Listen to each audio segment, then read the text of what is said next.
Ne zaman sarhoş oldum da kaldıramıyorum bunları. Ankara'nın bağlarda büklüm büklüm yollar.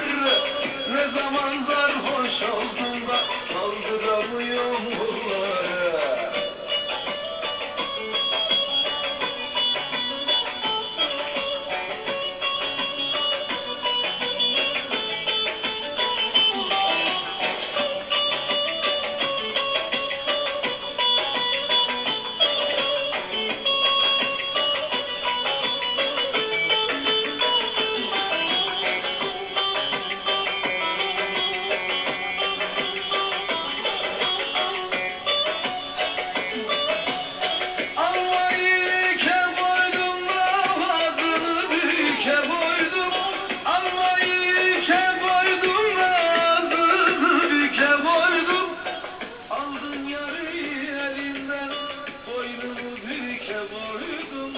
Aldın yarı elimden de boynumu büke koydum.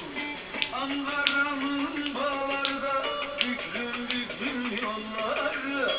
Ne zaman sarhoş oldum kaldıramıyorum yollara.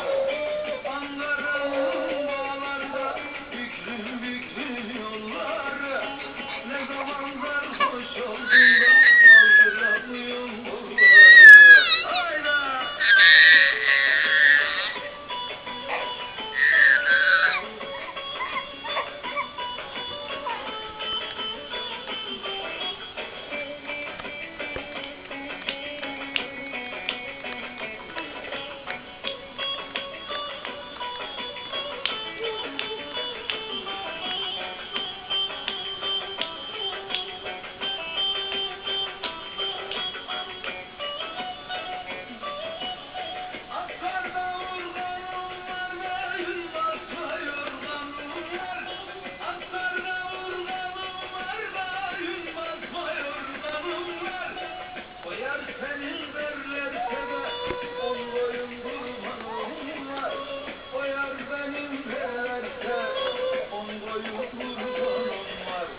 I'm